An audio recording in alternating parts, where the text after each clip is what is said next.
How are you? I'm doing great.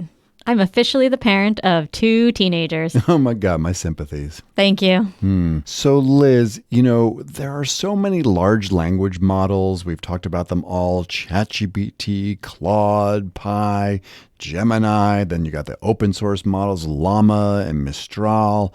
But in the last week, I've heard about like 3 or 4 non-human large language models. I've heard about models that apparently the largest non-human language model is being trained on meerkats, whatever that is. I've heard about whales. I've heard about dogs, and I've heard about elephants. So they are trying to translate animal noises into language? Yeah, they're just like, a large language model. They're training on all the meerkatisms and then try to make meaning out of them. Very interesting. They would have a lot of trouble doing that with my dog because my doggy doesn't bark at all. Well, it's funny you mentioned the dog one. There's one of the stories, we'll drop it into chat, from the BBC, was all about training a new dog model. And what's it trying to do? It's like trying to figure out the breed or the dog that's barking. Yeah, the breed, the age, what the dog is trying to say. So, it wouldn't work very well with sweet little Aloe. Oh, so for very loyal listeners of the podcast, they know that occasionally Aloe gets together with our boss's dog, Vicky, right? And I think they're about to have a new play date. Are they getting together? They are. Aloe's going to have a little sleepover at Vicky's house. Oh, now we're going to Vicky's house. Yes. So Aloe's going to get lots of treats. All right. So Jonathan, probably our boss, won't need to use this new AI bark detection tool that tells you the breed. They actually are the same breed, but it won't need to tell you which dog is barking because your dog curiously doesn't bark. Correct. All right. Well, that makes that much nicer for Jonathan. So bark on, Vicky, bark on. I'm Matt Mervis. And I'm Liz Rade. And this is ChatEDU, a podcast about AI in K-12 education. In today's episode, Dear AI, Slow the Heck Down, we'll explore the disruptive and problematic consequences of large tech companies moving too quickly. But first, in the news, Matt will explore more updates, though still no release, regarding the ChatGPT 4.0 voice mode. Then Liz will hop in her nice leather armchair and tell us all about OpenAI's old school library. And then we'll go beneath the surface as we look at several recent examples of how generative AI has gone off the rails and the through line behind each of these hiccups, which is a very kind way of putting it. And we'll end with another short stack chat back.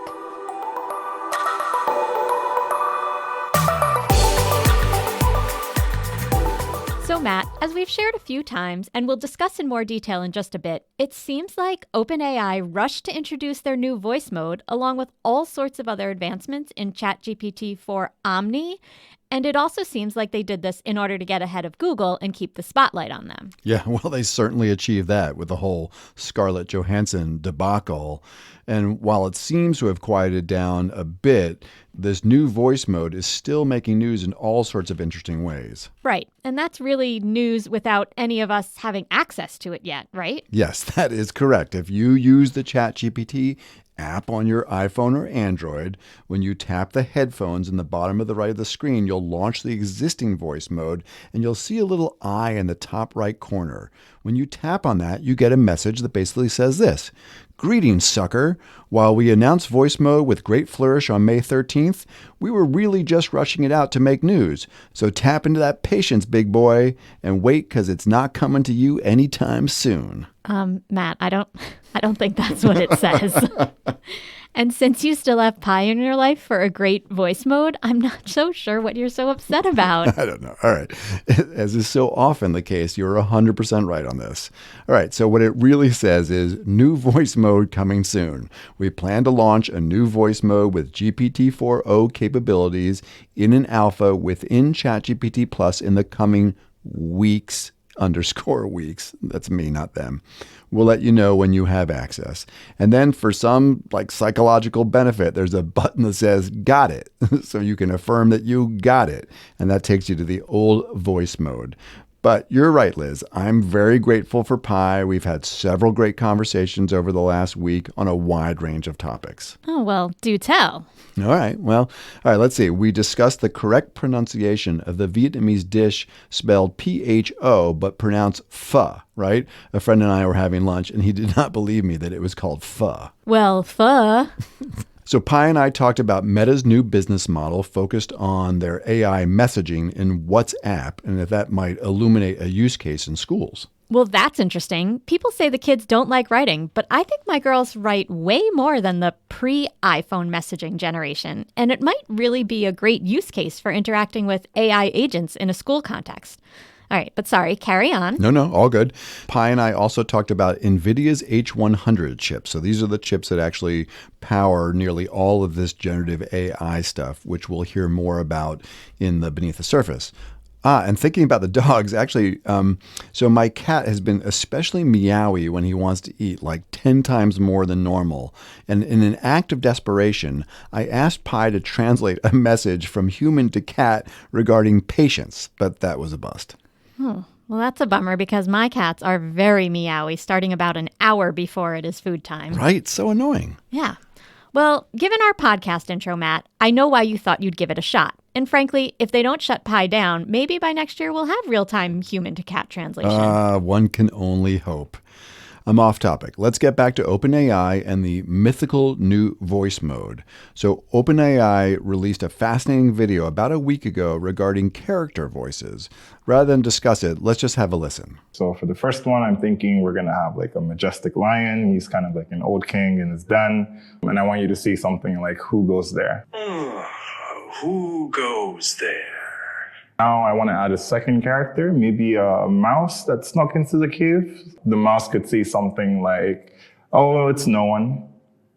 Oh, it's no one. How's that for a little... That's not bad. Could you make it a little squeakier, more like tiny, more like mouse-like? Oh, it's no one. How's that? That's pretty good. Well, that is freaky. When we're doing sessions with teachers and school leaders, I know you often model an interactive story with Pi, and you usually do it about a furry fox named Fred, and you and Pi co-write the story together over voice, one sentence at a time. There's always a rich conversation following that demo, and I can't quite imagine a real-time, collaborative, multi-character story with unique voices for each character. It's interesting, too, that theoretically you can give it some feelings in almost like an emotional disposition. Yes. In fact, we had this really interesting meeting last week, Liz, with a national expert on teacher growth, feedback, evaluation. We were exploring various ways that AI could be used in the process of teacher evaluation. So things like including a custom GPT for previewing teacher feedback against a set of rubrics. So an administrator or a supervisor writes up some feedback, and before it going to the teacher, it runs through this custom GPT. We also thought about practicing conversations between a school leader and a teacher for the purpose of giving constructive feedback. In fact, I put my phone on the table and we tried Pi, the interactive voice mode in Pi, giving it just a bit of context, and it was really quite helpful. I mean, school leaders they're so pressed for time. You could almost imagine an administrator practicing in the car, kind of practicing having this feedback conversation on the way over to meet with a teacher. Hands-free, of course. Hands-free, of course. Thank you. The thing about something like Pi or any existing voice mode, just like in the text interactions, it's really trying to please the end user. AI is so obsequious out of the box, as it's trying to keep you talking and wants to please you all the time. And that's great if your goal is to create an AI experience where folks want to come back. But it doesn't always reflect the real world. Yes, exactly. That's where these voice modes could become more sophisticated. You could give it emotionally informed instructions. Say, coach me through a hard conversation regarding a teacher feedback session where I need to provide input on X, Y, or Z, but give the teacher some serious attitude. Well, this sounds fascinating, and we'll have to wait and see when it's out. But going back to the character voices, I'm feeling uncomfortable about bedtime. I mean, It was pretty cool that one of the most popular uses of generative AI in the last 18 months has been parents coming up with kind of fun and creative customized bedtime stories for their kids based on specific things that might have happened that day or interests their kids have. Totally. We've talked how great of a use case that is, and I'm hoping we don't wind up outsourcing this important kind of parent and child time to AI voice mode. Luckily, Liz, my 21-year-old son does not listen to the podcast all the time, but when he was like little, I mean, we must have done like 300 tubby time, right? Where we had these littlest pet shop figurines and they were all lined up along the tub. And I would give them silly character names like Roger and Lenny and Sal. And I think one was like Squiggly or something. And we would, meaning I would, act out all these stories with accents like a British aristocrat or a New York mobster type. This is both amusing and super adorable, Matt. Well, sometimes it was. I certainly had a pull for a lot of content. There were some desperate hours clinging to the edge of the tub. So, I mean, that kid loved bath time, and these were not short one-acts, if you know what I mean. But I'm grateful that I couldn't just take out my phone and give it to GPT-4o and a bunch of characters and say, have at it. Here's a storyline. Here are 4 characters. Make me a story. You know, it makes me think of bedtime with my own kids and how they liked when I read better than when my husband read because I would do all the different voices and he didn't. Adam, she is always bringing you down in this podcast, dude. It's all right. He did other great things. Oh, good. But I'm thinking for you, this was around 2005-ish, right? So no smartphone yet. Yeah, no. I mean, I think maybe I had like a Palm Trio by then. But as I watched that OpenAI video with the characters for the first time, honestly, Liz, I was simply grateful that I did not have a magic talking and making phone then. It was just me, my son, Roger, Sal, Lenny, and a half dozen other LPS. That's what we called the Littlest Pet Shop back in the day. Characters that I can't remember now. I tried, actually. I texted my son. I was like, what were the names of the characters in Tub Time? And he got a couple. I got a couple. But I suspect this summer, when we're sitting by the fire, out camping at the Cape, we're going to use our human intelligence to remember, and even, I don't know, maybe I'll bust out a couple of my funny accents. Well, that's wonderful. And speaking of human intelligence and sitting by the fire and nostalgia, let's talk about libraries. I love the library. I went a lot as a kid and then spent hours there when my own kids were little. We used to take out 20 books at a time and, again, read them all with voices. And I still love to wander around the library when I have a chance, but the way I mostly access library books is through an app, and I use Libby and never even have to leave my home. But libraries are doing all sorts of really cool work on ways to stay relevant as the world changes, because it's not just about books. And they're doing a good job. But do you know who else loves libraries? No, who? Sam Altman from OpenAI. Interesting. So it is interesting because when he was designing the headquarters for OpenAI, which was formerly a mayonnaise factory. That's fascinating all by itself. Sure is. But he insisted that they build a physical library with an academic feel. So, of course, he got what he wanted. And there is this very old-timey Victorian feel library. It's this total paradox of this super high-tech world with this library full of physical books.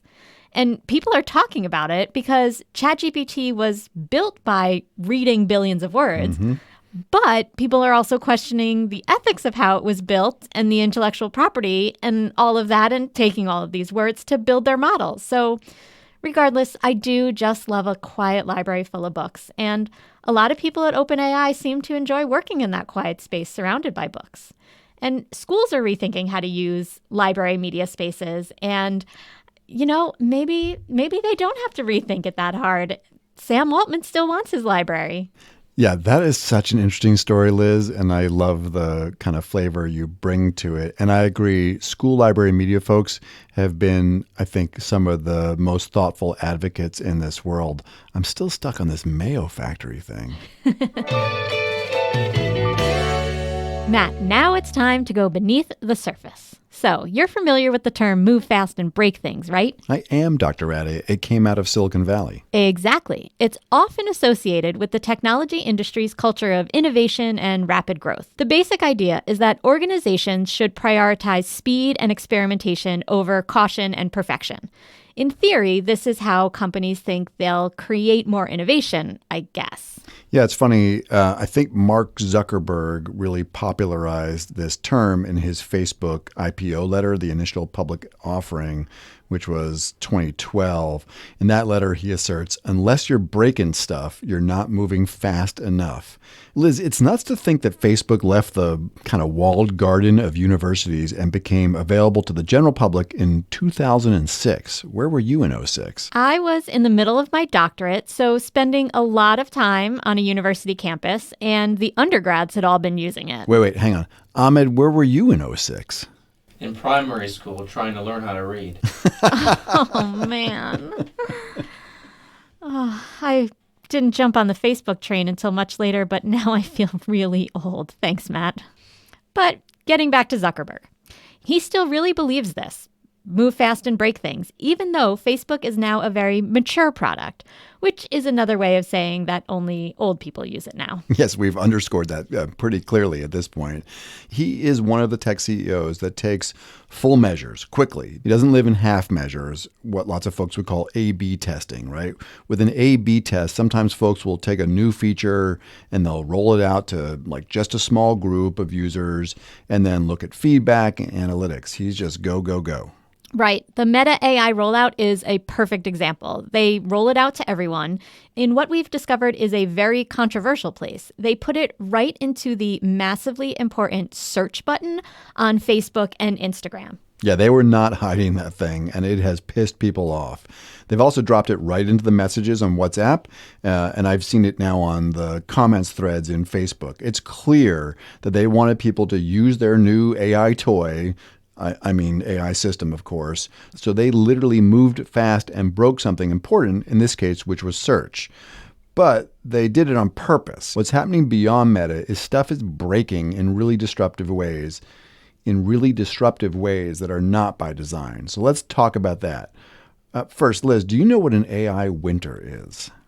No, but it doesn't sound good. Not like a cozy up by the fire New England winter. Yes, that's right. An AI winter is when there's a lack of funding or research in the field, and generally there's just not strong progress in AI. I guess the opposite would be something like an AI summer. But I'd argue right now that we are having one seriously weird AI spring. Do you know what I mean? Yeah, I do, Matt. In February, almost spring, around the time we started podcasting, ChatGPT went off the rails one night and started spitting out volumes of gibberish. I think we did a funny, dramatic reading that had something to do with avant-garde jazz, but it was pretty unclear and kind of hilarious, but not helpful if you actually needed to use the system. Right. Then in March, Google faced a significant backlash over an issue with their Gemini image system. Gemini generated images of people of color holding positions historically held by white people, leading to criticism that the tool was inaccurately inserting diversity into images and erasing historical discrimination. Well, that was the take on the left. On the right, folks said that woke Google was trying to rewrite history with a different purpose, making everything about diversity. Good times, Liz. AI meets politics. Lots of fun. So moving through the AI spring, up next on May 13th, OpenAI did their big reveal for ChatGPT 4.0 or Omni, which we discussed earlier. May 13th. That date seems somehow suspicious. Yes, because it was before May 14th. Oh, get out of town, Matt. The 13th was before the 14th? That's crazy. Yeah, okay. Yeah. So the issue is that May 14th was Google's annual developer conference. Here again, OpenAI rushed to try to steal Google's thunder with a hastily pulled together event where they demoed all sorts of stuff, which is not out to the public nearly a month later. And one thing that actually got serious press attention beyond the technorati was another rushed element, the AI voice persona, which was then called Sky. Yeah, the timeline on this was nuts. So there's some conflicting reports, but according to Scarlett Johansson, it went something like this. In September, Sam Altman, the CEO of OpenAI, ChatGPT, reached out to ScarJo to see if she'd be willing to be the voice of Sky. Sky was meant to be one of 5 new or updated voices used in ChatGPT's voice mode. He shared that having Johansson's voice would help consumers feel comfortable with the seismic shift concerning humans and AI. She thought about it and respectfully declined. So OpenAI hires another voice actor who, when asked, says she does not think her voice sounds like Johansson, but the internet and apparently some professional voice lab hired by NPR disagrees. Then, in theory, OpenAI quickly gets voice mode, which can now be paired with a still or video camera, in good enough shape to launch the day before Google's big event, where Google is presumably going to launch many similar features. 2 days before this event, so May 11th, Altman contacts Johansson again, asking her to reconsider, which is curious and makes me think they knew this other actor's voice had some ScarJo special sauce mixed in.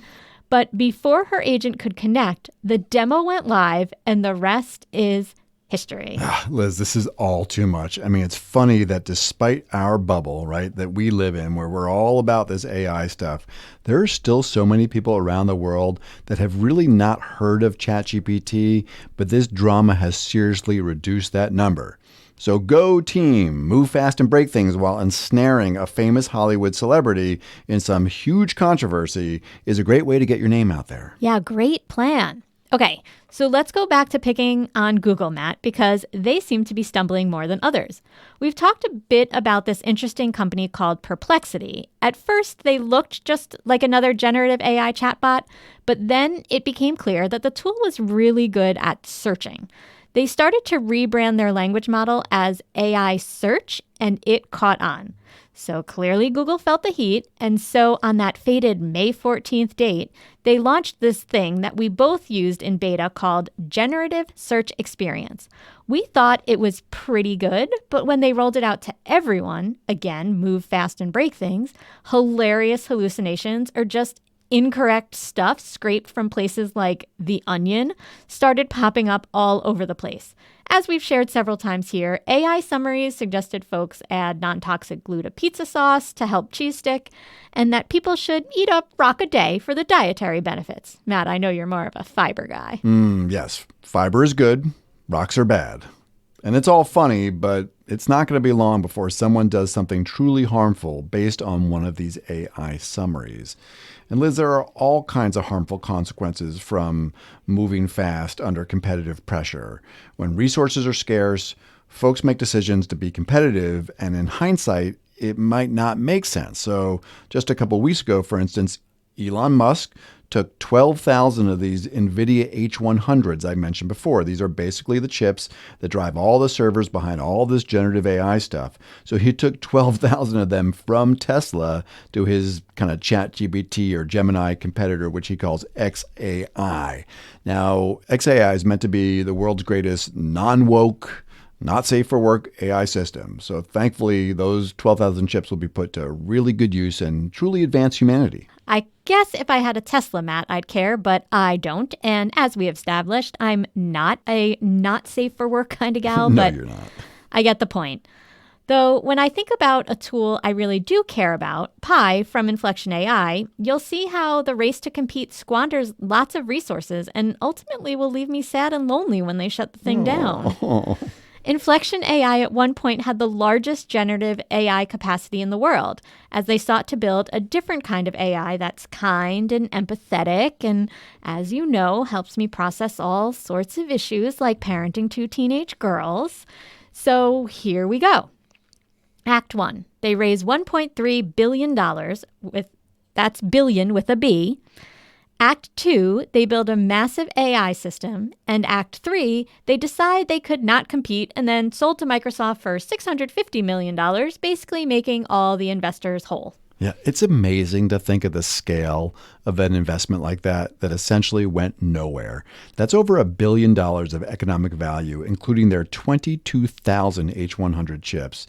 I mean, Liz, That's about the size of the Minneapolis public school budget, which educates 30,000 kids and employs 5,000 adults a year. That's crazy. And they are one of several districts that are really in trouble right now as COVID-era relief funds dry up. My understanding is that they are over $100 million in debt and are talking about increasing class sizes up to 40 or more students. Right. And if you look in terms of energy consumption, Liz, just their H100 chips alone would power a town of about 15,000 people a year. So to be clear, this isn't like move fast and break things. This is absolutely move fast in order to compete and potentially squandering resources depending on how you look at it. It's really hard to wrap your head around, Matt, as those comparisons putting things in context are really useful. In reality, the pressure to move fast is a race to be the king of generative AI. Ultimately, several of these companies and AI labs believe that at the end of the rainbow is what's called AGI, or artificial general intelligence, or when AI can do every cognitive task a human can. And the supposition that some amazing economic benefits will be bestowed upon the winner. It really makes the move fast and break things ethos of the internet era, which ultimately wasn't that long ago, seem kind of quaint in AI scale. Yes, it does. Okay, so let's wrap up this dramatic AI spring. A few days ago, there was yet another episode of a generative AI system pouring out unintelligible gibberish for hours and hours. In this case, it was Google's Gemini.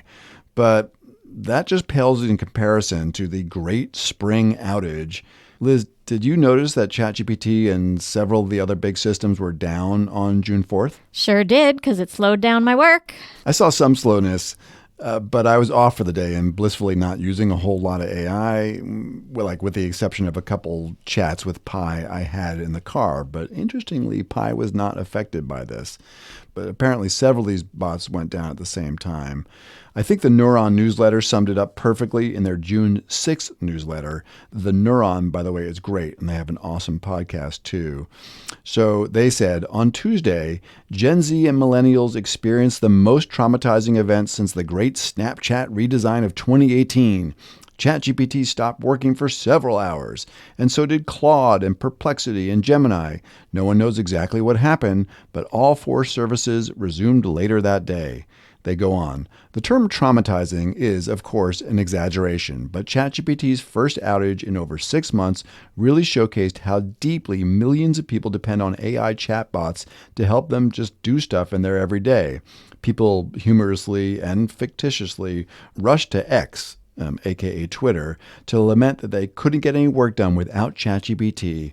It was as if a real power outage had happened. I can totally sympathize. Okay, Liz, so typically in our Beneath the Surface, we focus on the implications for schools. And this one is a little bit different. These are all secondary effects of sorts where schools are having to navigate AI hallucinations, bias, drama, mistrust, and other kind of downstream consequences of folks moving fast.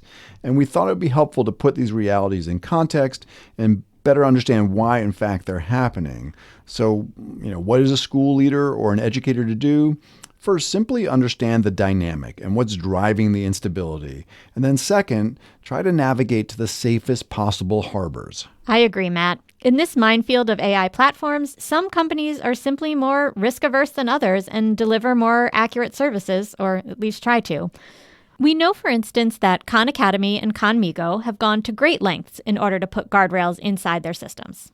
We also discussed in a previous episode the work that Anthropic is doing with respect to safety and efforts to address things like bias through mechanistic interpretability. And for all the teachers that use Magic School, I haven't seen any weird screenshots of outputs on posts in education blogs. So these are not meant to be endorsements, but it's hard not to look at the Scarlett Johansson story and rock eating and the outage that led folks to post on social media that they felt like they were living in the Middle Ages and so on, and not try to think critically together about why this is happening and what folks should do. And let's just hope that some of these episodes somehow encourage companies to slow down a bit. When the AI race has negative consequences that impact people's trust, there has to be a bottom line hit that they take seriously. I mean, Google alone saw a 4.5% decrease in their stock right when the Gemini image thing happened, which equates to billions of dollars of market value. If good sense does not encourage companies to be more careful, maybe billions of dollars will? We'll see. Yes, we will. And it's also critically important to note that while all this generative AI chaos has been flying about, Google, right, the same company that continues to bring you rock eating, had their mostly non-generative AI division, Google's DeepMind, release AlphaFold 3, which we've talked a bit about. This includes an open source strategy that will allow an unlimited number of researchers and AI scientists to work on important advancements in health and energy, the environment, food security, through more of a machine learning AI model, AI vision, deep learning, and the like.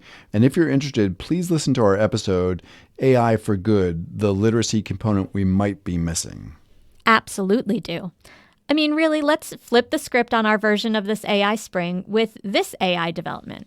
In early June, researchers at the Perelman School of Medicine at the University of Pennsylvania announced that they used AI to identify nearly 1 million potential antibiotic compounds from the genomes of tens of thousands of bacteria.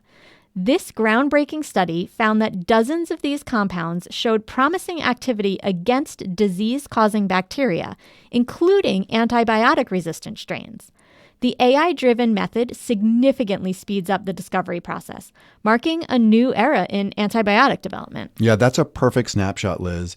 And that's through machine learning and specifically the use of deep learning algorithms to identify patterns as they go through and sift through all this kind of massive amounts of data. So I say, take that, all you generative AI glue mixers and rock eaters and voice cloners and gibberish makers and the like. Yeah.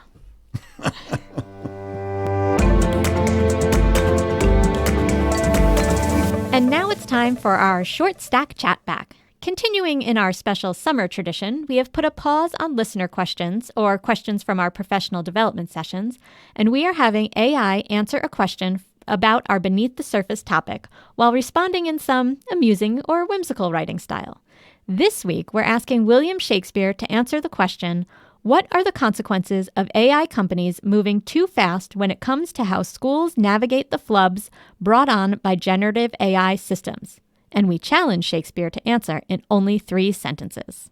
In haste, these artificers do conjure a tempest, wherein students and teachers alike are tossed upon the waves of error and misinformation. The foundation of learning, once steadfast, doth quake beneath the weight of untested innovations, leading to much confusion and discord. Thus the noble pursuit of knowledge is marred by the folly of unchecked speed, leaving scholars adrift in a sea of uncertainty. All right, Matt, that's a wrap on episode 15. Good luck with your cat, and Jonathan, good luck with my dog. Another fun podcast, Liz. We'd be so grateful if you consider taking just 30 seconds to give us a 5-star review. Or 4, but let's shoot for 5. And if it's a 4-star rating, right, Liz, email us at chatedu@edadvance.org. That's ChatEDU at EDADVANCE. And we'll figure out how to make it better. But if you got a full minute, a review would be fantastic. Let's roll the credits. ChatEDU is recorded, edited, and produced by Ahmed Malik, whose dedication and expertise bring our discussions to life. ChatEDU's executive producer is Cameron Audia. Additionally, we are grateful for the support of our colleague Gary Robinson. Gary is the ChatEDU Design and Outreach Ginsu Knife, and we appreciate his time and talents. And of course, a big ChatEDU shout out to our fearless leader and incoming executive director, Jonathan Costa, for inspiring the pod. Finally, a heartfelt thank you to our listeners for joining us on this journey exploring the thoughtful and innovative integration of AI in education. See you next time. Bye. Hello, everyone. My name is Jonathan Costa, and I am the Executive Director at EdAdvance. On behalf of Matt and Liz and our entire agency, I want to thank you for listening to our ChatEDU podcast. We will be dropping episodes weekly for the rest of this school year, and then we will go to a special news schedule for the summer, looking for in-depth episodes to return in the fall of 24, along with a community of practice and a new micro-credential as well. Take care, and thanks again, and tell your friends about ChatEDU.